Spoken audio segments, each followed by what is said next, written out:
Praise the Lord. प्रभु के नाम की स्तुति हो।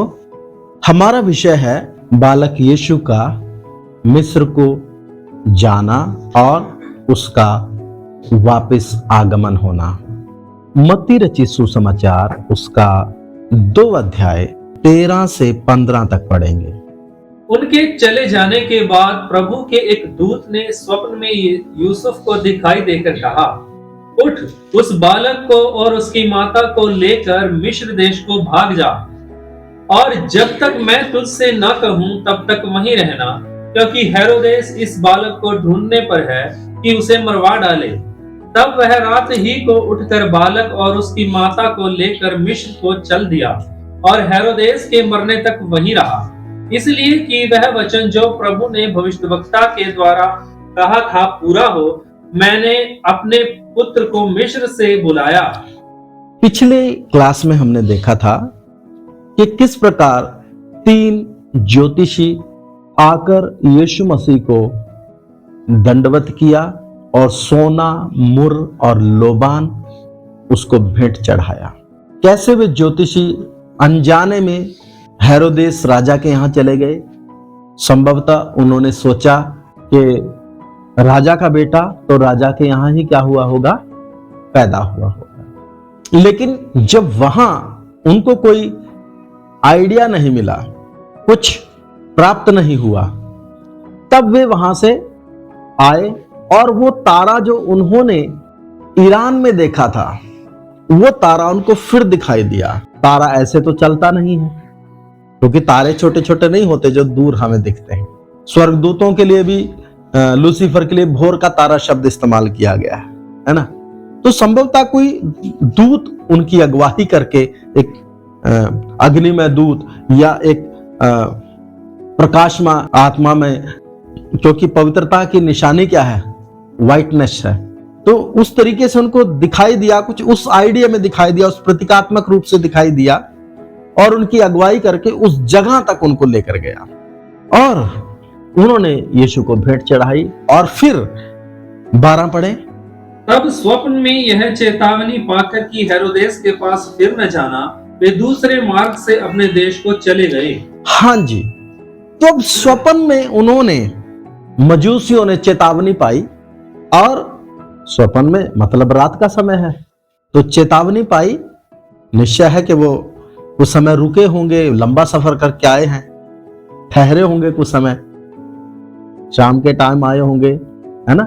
और वो स्वप्न में चेतावनी पाई और सुबह उठकर उन्होंने अपना मार्ग ले लिया, और जिस रास्ते से आए थे उस रास्ते से नहीं गए हैं, एक दूसरे रास्ते से चले गए, और हेरोदेस को नहीं बताना करके चेतावनी पाई, और वैसा ही उन्होंने किया भी। और 13 में हम पढ़ते हैं, उनके चले जाने के बाद प्रभु के एक दूत ने स्वप्न में यूसुफ को दिखाई देकर कहा।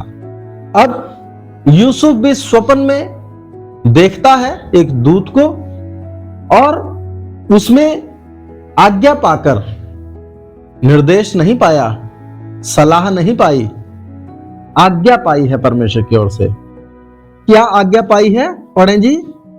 उनके चले जाने के बाद प्रभु के एक दूत ने स्वप्न में यूसुफ को दिखाई देकर कहा, उठ, उस बालक को और उसकी माता को लेकर मिस्र देश को भाग जा। भाग जा, चला जा नहीं, भाग जा। शब्द पर हम थोड़ा जोर देंगे। जब ये शब्द बोला एक चेतावनी के तौर पर, तब यहां लिखा है कि यूसुफ उसी समय उठा। 14 पढ़े। वह रात ही को उठकर आगे, बालक और उसकी माता को लेकर मिस्र को चल दिया।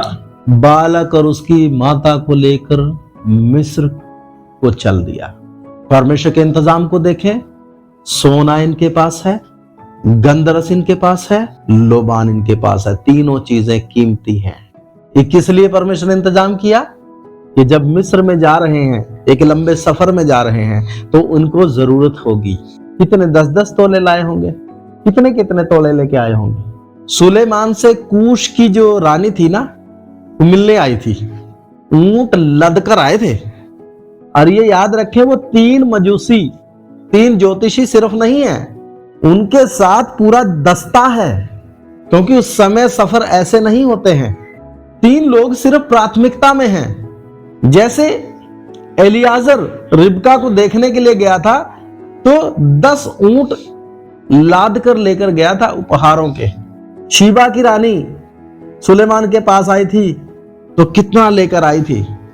और ये गरीब लोग नहीं है, गरीब आदमी तो अपनी दिहाड़ी सोचता है, उसको ये शौक नहीं चढ़ते कि वो कहां जाएगा, बाहर जाके दंडवत करने आएगा। ये घूमने का विचार कब आता है आदमी को, भाई मैं नैनीताल जाऊंगा, मैं शिमला घूम के आऊंगा, होटल में रहूंगा, कब आता है ये विचार? जब पैसा ठीक ठाक होता है। ये मुझे दिहाड़ी मिल नहीं रही, चीनी मेरे घर में है नहीं, पत्ती का कोई पता नहीं, सब्जी मुझे महंगी लगती है और मैं घूमने निकल जाऊंगा। जहां पर ये अपना नैनीताल में अच्छा खासा धन इनको इंतजाम करके परमेश्वर ने दिया है, क्योंकि परदेश जा रहे हैं, मिस्र जा रहे हैं। और अच्छी बात क्या है, ये आज्ञाकारी व्यक्ति है यूसुफ, और रात ही को उठकर चल दिया। अगर रात को उठकर ना चलता, सपना ही तो आया है, सुबह चले जाएंगे। हमें यह भी नहीं पता कि इस समय ठंड है, क्योंकि अक्सर ठंडा प्रदेश है, इस समय ठंड है, गर्मी है, हमें नहीं पता। रात ही को उठकर चला। अगर रात को ना उठता जी तो क्या होता? हाय उस पर यहोवा का काम आलस्य से करता है। योशिया राजा था, मिस्र के राजा नको से लड़ने जा रहा है। परमेश्वर की ओर से मिस्र का राजा बोल रहा है कि मुझे तुझसे क्या काम, मैं तो अश्शूर के राजा से लड़ने आया हूं, तू पीछे हट जा। वो पीछे नहीं हटा, क्योंकि योशिया राजा की संधि होगी अश्शूर के राजा से। उसने समझा कि ये मेरी भी ड्यूटी बनती है, या अपने क्षेत्र को सुरक्षित करने के लिए। लेकिन अपनी उन भावनाओं में, अपने उन विचारों में, अपनी उन विवशताओं में उसने परमेश्वर की आवाज को नहीं सुना। परिणाम क्या हुआ? एक धर्मी राजा मारा गया। आपने पढ़ी ये घटना? एक धर्मी राजा, योशिया राजा धर्मी राजा है, मारा गया। क्यों? परमेश्वर की आवाज को क्या नहीं किया? सुना नहीं। कई बार हम अपनी धुन में होते हैं, परमेश्वर हमसे बात कर रहा होता है, हमें अपने रोने रोते हैं, हम अपने गीत गा रहे होते हैं, हम अपनी विवशताओं को राग अलाप रहे होते हैं, नहीं हो पाएगा। एक भविष्यद्वक्ता यहूदा से इजराइल में गया था और उसने वेदी को 2 टुकड़े किया था, और उसको परमेश्वर ने कहा था कि जिस मार्ग से जाएगा उस मार्ग से आना नहीं, और कहीं कुछ खाना भी नहीं। लेकिन एक नबी ने, बूढ़े नबी ने, कि यहोवा यूं कहता है कि मेरे घर में आकर क्या कर, भोजन कर, अपने जी को ठंडा कर। उसने सोचा परमेश्वर की इच्छा है, क्यों भूख लगी थी, इच्छा जल्दी समझ आ जाती है। फिर लंबा सफर करके गया था, भूख लगी थी, बहुत सामर्थ्य के साथ काम किया, लेकिन जाकर क्या खाया? व्यभिचार नहीं किया, झूठ नहीं बोला। क्या खाया है? भोजन खाने के लिए मना किया था, भोजन खाया। और जब भोजन खाया तो वही नबी, बूढ़ा नबी, उसको बोलता है कि मार्ग में एक जवान सिंह तुझे मिलेगा और वो तुझे क्या कर देगा? फाड़ देगा, क्योंकि तूने यहोवा की आज्ञा नहीं मानी। जब हम अन्य जातियों में होते हैं तो हमारे लिए पाप की संज्ञा कुछ और होती है, झूठ बोलना, गाली देना, चुगली करना, नफरत करना। लेकिन जब हम मसीह में आ जाते हैं, पवित्र आत्मा पा लेते हैं, स्वर्गीय भेदों का प्रकाश हम पर हो जाता है और स्वर्गीय वरदानों का स्वाद हमने चख लिया है, उस समय में अगर हम दाएं जाना है और बाएं चल दिए है ना, तब भी परमेश्वर का क्या आता है? न्याय आता है। क्यों? दाम देकर क्या लिए हैं? हमने कितना दाएं बाएं किया है आज तक, फिर भी बने हुए हैं, परमेश्वर की दया है। हम बहुत मनमर्जी करते हैं, बहुत मनमर्जी करते हैं। हम किसी को क्या सहते हैं जितना परमेश्वर हमें सहता है। वचन हमारे लिए मापदंड है। यूसुफ रात ही को उठा। अगर रात को ना उठता, हो सकता है कि सुबह उठ ना पाता। मूसा ने सारी जिंदगी परमेश्वर की सेवा करी, लास्ट मोमेंट में आकर सारी जिंदगी वो बिगड़ैल थे इजरायली, कभी गुस्सा नहीं किया। जब भी वो विरोध करते थे, पत्थर उठाते थे परमेश्वर के सामने, औंधे मुंह गिर जाता था। लेकिन सहने की ताकत होती है ना आदमी की, सहा नहीं गया। परमेश्वर ने बोला था चट्टान को आज्ञा देना, उसने गुस्से में क्या मार दी? लाठी मार दी, पानी तो निकल आया। लेकिन परमेश्वर ने क्या बोला कि तूने मुझे इजराइल के सामने क्या नहीं ठहराया? पवित्र नहीं ठहराया, इसलिए तो कनान में नहीं जाएगा। वो विनती करता रहा ना, मुझे इससे, इस विषय में मुझसे क्या मत कर, बात मत कर। उसकी कितनी दिल की तमन्ना थी। 80 साल से वो उस बात के लिए तैयार किया गया था। 40 साल से वो सेवा में है, 120 साल हो गए, उसकी बड़ी तमन्ना थी, लेकिन नहीं। अगर आज परमेश्वर हमें आज्ञा दे, लिखा अगर एक वचन कहता है अपने मनों को कठोर ना करो, ऐसा कुछ है ना। हाँ, वचन कहता है यदि आज तुम उसका शब्द सुनो तो अपने मनों को कठोर ना करो। इजरायली लोगों की मुसीबत क्या थी? वो परमेश्वर को नहीं, मूसा को देख रहे थे, और मूसा जो बोलता था वो परमेश्वर की ओर से बोलता था। और इन्होंने खुद ये बोला था कि परमेश्वर हमसे बातें न करे, कौन हमसे बातें करे? मूसा हमसे बातें करे। लेकिन जब मूसा उनसे बातें करता है तो वो उनको कठिन जान पड़ता है, और जब उनको कठिन जान पड़ता है तब वो मूसा के खिलाफ उठ जाते हैं। और जब वो मूसा के खिलाफ उठते हैं ना, तो वो परमेश्वर के खिलाफ उठते हैं। तब दातान और कोहरा जैसी घटनाएं होती हैं, भूमि फटकर लोगों को निगल जाती है, आग उनके डेरों में भड़क उठती है, महामारियां उनके बीच में आई। मेरे प्रियो, आज हम गाली देते हैं, झूठ बोलते हैं, ये कोई इशू नहीं है। जो परमेश्वर हमसे डिमांड करता है वो करते हैं या नहीं करते हैं, ये है इशू। आप मेरी बात को समझ रहे हैं, नहीं समझ रहे हैं? आप गाली नहीं देते, ठीक है। यूसुफ रात ही को उठा, धर्मी है, एक धर्मी की तरह एक्सपेक्ट करता है परमेश्वर। पापी से तो वो क्या एक्सपेक्ट करेगा कि वो मन फिरा ले, लेकिन धर्मी से क्या एक्सपेक्ट करेगा कि वो जैसा बोला वैसा क्या माने, आज्ञा माने। अगर हम परमेश्वर की एक्सपेक्टेशंस के ऊपर, आशाओं के ऊपर खरे नहीं उतरते तो हमसे वो प्रसन्न नहीं हो सकता। रात ही को उठा, अपने कई रोने रोएंगे लोग, परमेश्वर कुछ नहीं सुनता है। मूसा की सुनी, इतने साल से परमेश्वर मुझे तंग कर रहे, नहीं, आज्ञा मानना है तो मानना है, और कोई ऑप्शन नहीं है दूसरा। जकरिया और एलीशिबा धर्मी थे दोनों। बुढ़ापे में स्वर्गदूत आकर बोलता है कि तेरे यहां एक पुत्र उत्पन्न होगा, यूहन्ना बपतिस्मा दाता के बारे में। उसने सिर्फ यही पूछा था कि मैं कैसे जानूं, आगे से क्या रिएक्ट हुआ। वहां आप उस स्वर्गदूत को ना देखें, उस स्वर्गदूत के द्वारा परमेश्वर की हजूरी बात कर रही है। धर्मी है तो बात माननी है, एक्सक्यूज नहीं करना है बिल्कुल भी। हम कई बार क्या बोलते हैं, पास्टर ने कुछ बोला तो दूसरे पास्टर का फीड करेंगे। हमारे पास्टर ने बोला, हमें दूसरे पास्टर का अपने हिसाब से चलना है। जो आपके पास्टर ने बोला उसको प्रभु के कदमों में बैठकर आत्मा में जांचो। मैं ये नहीं कहता कि आप अक्षरश मानो, उस चीज को परमेश्वर के कदमों में रखकर जांचो, नहीं तो भारी पड़ेगा। क्योंकि परमेश्वर आपसे एक्सपेक्ट नहीं करता है। क्या परमेश्वर आपको सुरक्षा नहीं देता है? अन्य जाति थे तो धागे ताबीज को देख देख के जीते थे कि ये बंधा है तो सुरक्षित है। प्रभु ने सुरक्षा नहीं दी, हर जरूरतों को प्रभु पूरा नहीं करता है। आप क्या अपने बच्चों से एक्सपेक्ट नहीं करते हैं? जब आपके बच्चे आपकी बात नहीं मानते हैं, ठीक से पढ़ते नहीं हैं, आप फीस दे रहे हो, आप हर जरूरत पूरी कर रहे हो, वो सही तरीके से पढ़ते नहीं हैं, आपका मन दुखता है या नहीं दुखता है?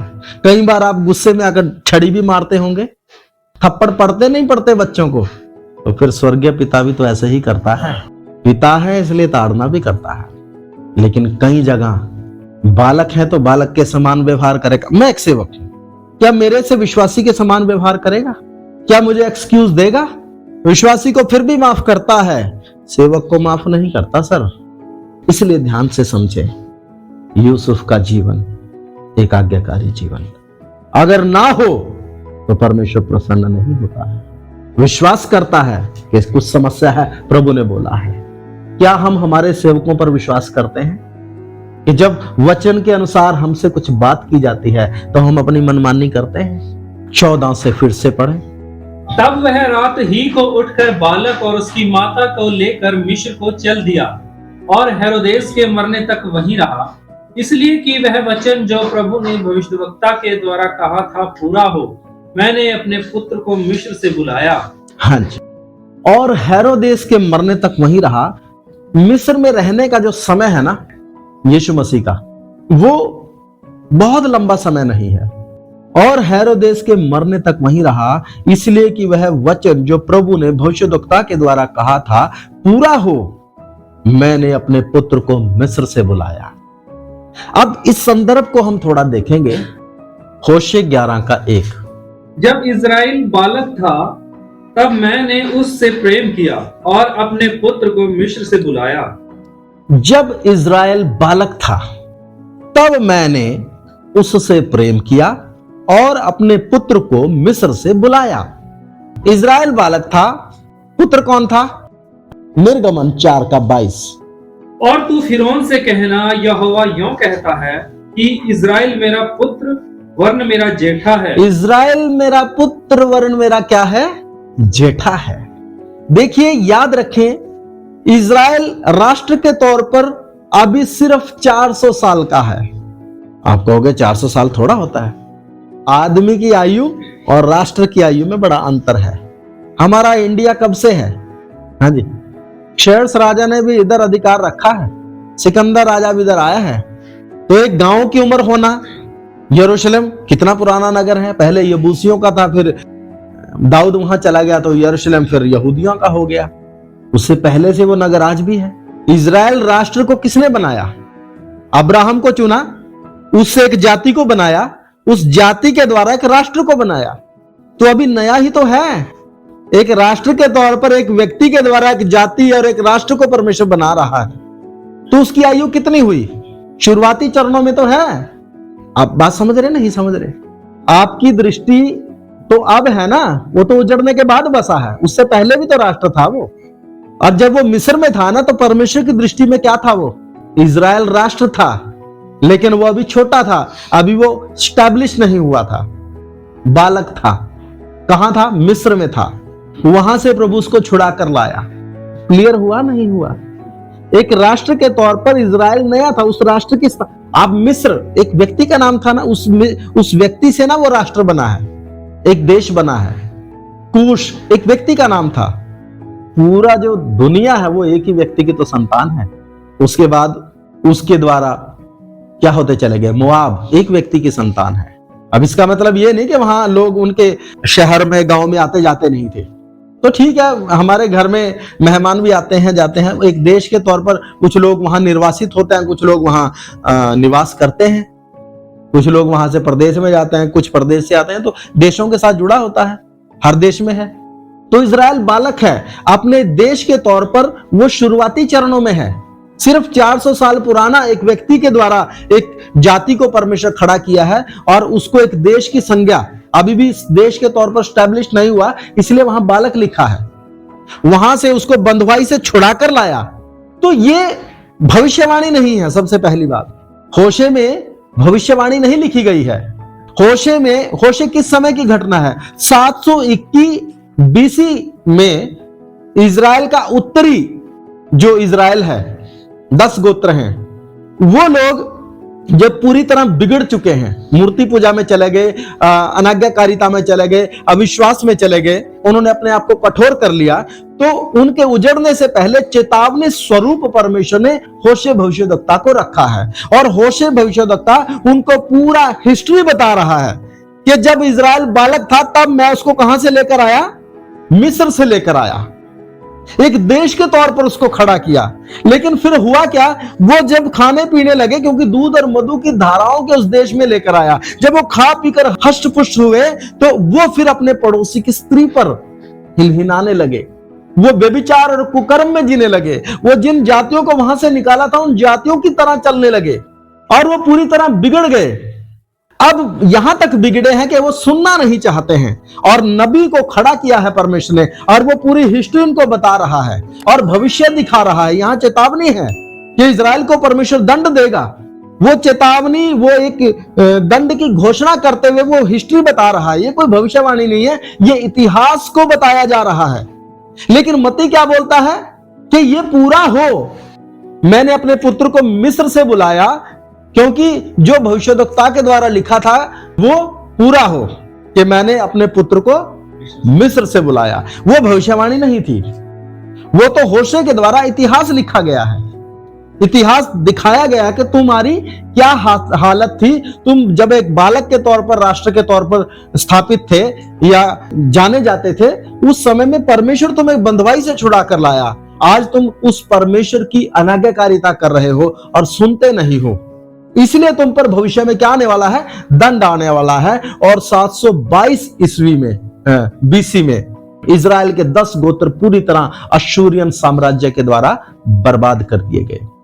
तो वो सिर्फ एक ऐतिहासिक घटना को याद कराया जा रहा है। तो मत्ती क्यों कहता है कि जैसा भविष्य, दोबारा पढ़ेंगे मत्ती 2 अध्याय उसका 15 वचन। और हेरोदेस के मरने तक वहीं रहा, इसलिए कि वह वचन जो प्रभु ने भविष्यवक्ता के द्वारा कहा था पूरा हो, मैंने अपने पुत्र को मिस्र से बुलाया। भविष्यवक्ता के द्वारा यह भविष्यवाणी नहीं की गई है, फिर इसको किस कॉन्टेक्स्ट में जोड़ा जा रहा है मैं आपको बता देता हूं। बाइबल कोई बूढ़ी मां की कहानियां नहीं है जिनको पढ़कर हम याद करेंगे, या जो बातें बीत गई हैं अब उनको सुनने और सुनाने में काम आती। बाइबल परमेश्वर के सिद्धांत हैं, किस तरीके से परमेश्वर ने मनुष्यों के साथ व्यवहार किया है, किस तरीके से उसने इजराइल के साथ व्यवहार किया है। वो व्यवहार परमेश्वर की आदत को, उसके स्वभाव को दिखाता है। ये परमेश्वर का वचन कथा कहानी नहीं है, ये जीवित वचन है। ये आज भी लोगों के जीवन में उनका अनुभव है, आज भी लोगों से बात करता है। जीवित वचन है, आज भी हमसे क्या करता है? बात करता है। क्यों मत्ती कहता है कि मैंने अपने पुत्र को मिस्र से बुलाया? समानताएं मैं आपको बता देता हूं। इजराइल और यीशु मसीह के बीच में एक पुत्र के तौर पर दोनों जाने जाते हैं। दोनों किसके तौर पर जाने जाते हैं? एक्सोडस 4 का 22। इजराइल भी परमेश्वर का क्या है? जेठा है। और लूका 1 का 35, यीशु भी परमेश्वर का क्या है? पुत्र है। समानताएं। इजराइल संकट के समय में मिस्र गया था, अकाल पड़ा हुआ था देश में, तो इजराइल और उसके घराने के 70 लोग दास दासियों से अलग मिस्र में गए थे। किसके लिए? अकाल पड़ा हुआ था, खाने के लिए अन्न नहीं था, पीने के लिए पानी नहीं था, संकट में थे, जानवर मर रहे थे, इसलिए कहां चले गए? मिस्र में। मिस्र में पहले से परमेश्वर ने उनके लिए वहां पर यूसुफ को भेजकर इंतजाम किया था। यीशु भी जब बालक अवस्था में है तो संकट में है। हेरोदेस यीशु को मरवाने के लिए क्या है? कृष्ण ने अपने बालकपन में बहुत लीलाएं करी। यीशु भी कुछ कर सकता था या नहीं कर सकता था? लेकिन अगर वो कर लेता तो हमें हौसला कहां से होता? वो पूरा मनुष्य है, ईश्वरत्व को शून्य किया है, मनुष्य की हर संकट, हर तरह की परेशानी को उसने फेस किया है। जैसे हम परमेश्वर पर आश्रित होकर चल सकते हैं, वैसे ही यीशु मसीह भी पूरी तरह परमेश्वर पर क्या था? आश्रित था। संकट में इजराइल मिस्र में गया, संकट में ही यीशु मसीह कहां गया? मिस्र में गया। नंबर 3, मिस्र से छुटकारा। मिस्र से होने वाला छुटकारा इजराइल के इतिहास से जुड़ा है, और यीशु का मिस्र से आना जैसे एक प्रतीकात्मकता है। जैसे इजराइल अपने बालक अवस्था में था, यीशु भी अपनी बालक अवस्था में था। इजराइल जैसे बालक अवस्था में मिस्र से छुड़ा कर लाया गया, ऐसे ही यीशु भी अपनी बालक अवस्था में मिस्र से लाया गया। वो जो इजराइल राष्ट्र के छुटकारे का प्रतीक है, आने वाले भविष्य से जुड़ा है। इजराइल परमेश्वर के पुत्र के तौर पर, जैसे इजराइल जेठा है, वैसे यीशु मसीह परमेश्वर के पुत्र के तौर पर ये इतिहास से जुड़ा है जो पीछे छुटकारा हो गया। और ये किससे जुड़ा है? भविष्य में। जब यीशु मसीह आया तो भविष्य में इजराइल के लिए क्रूस पर और पूरी मानव जाति के लिए क्रूस पर क्या होना है? छुटकारे का बड़ा काम होना है। तो ये प्रतीकात्मक रूप से मत्ती आत्मा में इस घटना को देखकर इस बात को जोड़ रहा है। ये कोई भविष्यवाणी नहीं है, लेकिन आप, क्योंकि ये वचन क्या है? जीवित वचन है, ये हमसे बात करता है। ये कोई बूढ़ी अम्मा की कहानी नहीं है जो बीत गई थी, अब उसको रटे जा रहे हैं सोने के लिए। बच्चे कहानी सुन के सोते थे ना पहले। ये जीवन को क्या करती है? परमेश्वर से जोड़ती है, एक व्यक्ति को बुद्धिमान करती है। परमेश्वर के स्वभाव, उसके व्यक्तित्व को हमारे सामने हमें समझने के लिए मदद करती है। ये परमेश्वर का वचन है। तो ये भविष्यवाणी नहीं है, तो भी ये पूरी हो रही है। क्यों? क्योंकि यहां परमेश्वर का स्वभाव हम देखते हैं पूरी मानव जाति के लिए पहले एक राष्ट्र के तौर पर छोटे लेवल पर था, अब पूरी मानव जाति के तौर पर एक बड़े लेवल पर एक बड़े छुटकारे का क्या होने जा रहा है, काम होने जा रहा है। इसलिए लिखा है कि उसने अपने पुत्र को मिस्र से बुलाया। जैसे पहले इजराइल का छुटकारा हुआ, अब इजराइल ही नहीं बल्कि पूरी मानव जाति का क्या होने वाला है, छुटकारा। अब्राहम को वही आशीष है, तुझ में पृथ्वी की सारी जातियां क्या पाएंगी, आशीष पाएंगी। और आज जो हम बैठे हैं वो परमेश्वर की वही क्या है, आशीष। यदि हम धर्मी हैं, हमें छुड़ाया गया है, हमें आज्ञाकारी होना है। जब हम आज्ञाकारी होंगे तभी परमेश्वर की सुरक्षाओं को अपने विषय में पाते हैं। यूसुफ आज्ञाकारी था। यीशु मसीह अपने जीवन भर दुख उठा उठा कर आज्ञा मानना सीखा। हम सामने खड़े व्यक्ति को देखते हैं या उसके पीछे खड़े हुए परमेश्वर को देखते हैं? अगर आप व्यक्ति को देखते हो, अभी आपकी आंखें बंद हैं, अपनी आंखें खोलिए, नहीं तो भारी पड़ेगा। मेरे प्रियो, संजीदगी के साथ दुआ करें, प्रार्थना करें। हालेलुया। प्यारे खुदावंद, इन वचनों के लिए धन्यवाद। आपने इन वचनों के द्वारा हमसे बातें की। आपकी आत्मा के लिए धन्यवाद जो वचन को खोल कर दिया। प्रभु, एक एक हृदय में ये वचन 30, 60, 100 गुना फल लाए और हर व्यक्ति मनुष्यों को नहीं परमेश्वर को देखकर चलने वाला बने। अपने फायदे, अपने लाभ के लिए नहीं बल्कि अपने आप को खर्च करने वाला बने। प्रभु, दिन बुरे, तेरी आमद निकट है, परिस्थितियां रोज बदलती जा रही। ऐसे में आत्मिक दृष्टिकोण रखने के लिए सहायता, आदर महिमा सब आपको सौंपते हैं यीशु मसीह के नाम में। अब हमारे पिता का प्रेम, प्रभु यीशु का अनुग्रह, पवित्र आत्मा की सहभागिता और संगति अब से लेकर यीशु मसीह की दूसरी आमद तक हम सबों के साथ और प्रभु की तमाम पवित्र कलीसिया और संतों के साथ होता रहे। आमीन। प्रभु सबों को आशीष दें। जय मसीह की।